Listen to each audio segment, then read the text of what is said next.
Yung dating 3 ang itlog, ngayon apat na mga kalapatids. Ayan, pababayin natin yung nanay para makita nyo. Ayan, kita nyo.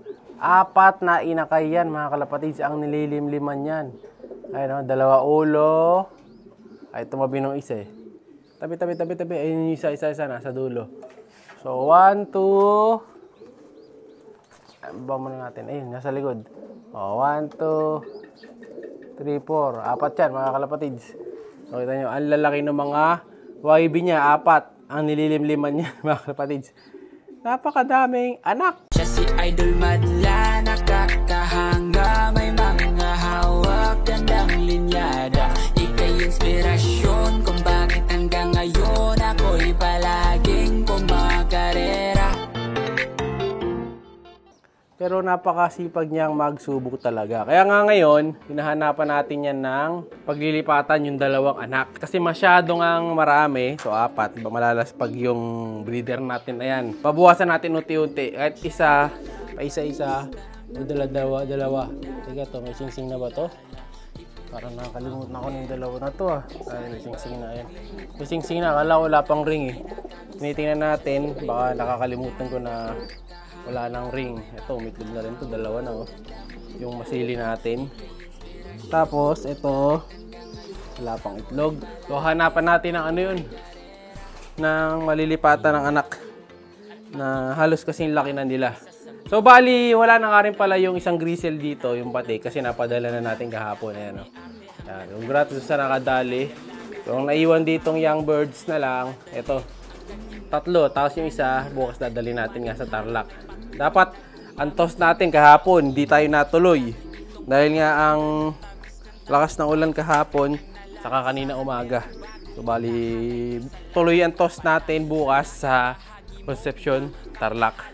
So, si Dagit nandito eh. Ayan. Ready naman na tong si Dagit. Ayan, oh. Para sa next toss niya, bukas sa Tarlac. Malapit na isakay ito sa Calab toss. Sa Huwebes, sasakay natin yan. Ngayon, hanapan natin na kasing laki yun. Dito di pwede, mas malaki na to eh.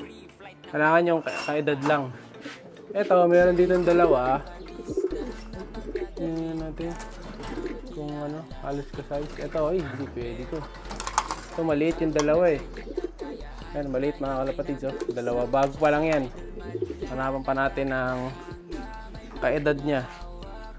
Tapos may iba yung mapipisa na. May ayusin din ako, may lilipat ako itlog eh. Tayo natin dito. Grabe yung lakas ng ulan kahapon. Kasi kahapon, halos parang bumagyo kahapon eh. Nababod yung kulungan natin. Tingnan natin dito. Malalaki na tong young bird na to. Pangwalay na tong 2. Hoy. Ito lang dyan. Nakigaya yung young bird. Ipit yata. Hindi. Dito. Ayan, 2. Okay naman. Dito, isa lang. Natin dito. Baka may malilipatan. Ayan oh. Nag-uulan kahapon. Naipon din yung sukal lahat doon sa may butas. Wala na rin yung tiger grisel dito na isa. Ay, mga kalapatids yun nandito. Wala na. Nakuha na rin yan. No? So, isa na lang nandito. Yung pinapag-bird natin na blue bar. Kaya comment kayo palagi. Baka kayo na susunod na makatanggap netong blue bar na to. Ayan, wala palang perso to. Yung nandito nakaperso eh. So wala na yung nandito. So tatanggalin na natin yung patukaan niya para malinis na natin.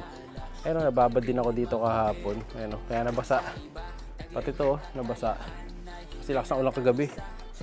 Ito, mapipisa na ata ito eh. Mapipisa na, hindi pa. Ay, nag-walk yung isang itlog oh. Sira itong isang itlog niya, isa lang pwede. Ay, mapipisa na mga kalapatids sir. May butas mga kalapatids. So lilipat natin to eh. Papasiter natin to sa kabila. Ayan oh. Naaktuhan natin papalabas ng itlog. Ayan oh. Butasin na niya yan. Yan. Lilipat natin yung anak niyan. Isa lang pala mapipisa mo.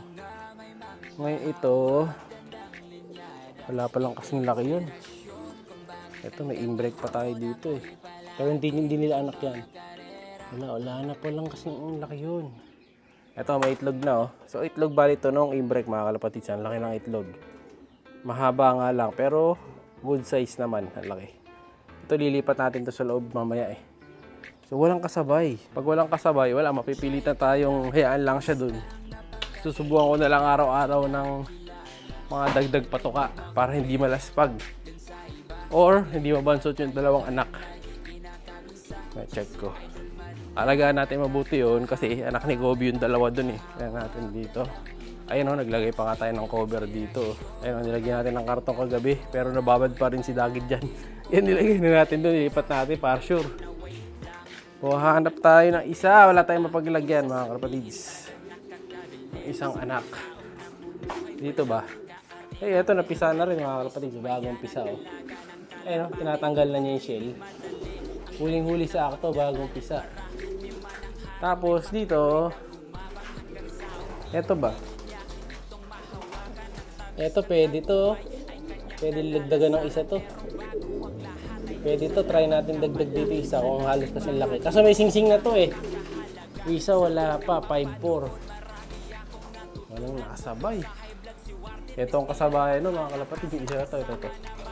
Ito, halos malapit nakasabay nun. Nung nandun. Pwede ko pa nilang bawasan, lagi ko dito yung isa. Ayun no, dito sa mga batik na to. Halos kasabay niyang napisa, 5'6". Habang date napisa yung isa.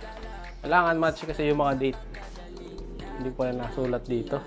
Pero halos, sinlaki niya itong mga nandito. Ito. Halos ka size niya. Ito. Yan, itong isa na to. Halos ganito yung size mga kalapatid. Ayan, halos ganito yung size ng isa. So, pwedeng ilipat. Ito check natin. Kailangan maging healthy yan. Ilipat natin sa ibang mga magulang. Check ko na lang. Kung bahala na ako saan malilipat siya. Nahanap pa ako. Check ko pang mabuti bukas. Or mamaya. Dito pwede rin dito isa eh. Ayan o. Kaso kasi baka gulpin. Kailangan gabi. Pagka wala ng ilaw, saka natin lalagay niya para hindi niya magulpi yung lalagay nating anak. And then ito, itong dalawang pula dito, pwede nang alisin dito. Ayan, tatanggalin na natin yung ano na ito. Yung pugad. Ito, malaki na to. Panlipat na to. Ayan o, dalawang pula na to. Yan. Ayan o, pwede na to. Ayan o, pwede na. Mamayang gabi, tatanggalin na natin yan, lilipat na natin dito para matuto na silang tumuka mag-isa. Kasi malalaspag yung mismong breeder natin pagka dito pa nang stay yan. Saka na, may itlog na kasi dalawa eh. So may itlog siya nung ayan o, 5'12". So kailan lang. No? So yung dalawa tiger grizzle naman natin, ito nandito pa. Ilipat na rin natin to sa flyer session sa mga susunod na araw. Kailangan maging malakas sila. Wala pa tayong pang inject eh. Ubos yung yung pambaksin kasi nga mahirap bilhin yun. Mahirap humanap ng tindahan na may tindang baksin. Sa suki ko na binibilan, wala pa silang tinda. So baka sa susunod na araw na lang tayo magpunta ron. Tatanong ko ulit kung meron pa. So ayan na, pwede naman pala 4 mga kalapatids, no? 4 na sinusubuan. Hindi nga lang magkasing laki, hindi nila kasing laki yung dalawa dahil na late yun ang lagay dyan. So lilipat na lang natin. Update ko kayo pagka nahanapan na natin sila ng bagong magulang. Siya'y kalapatistang napakagaling na kinakilala.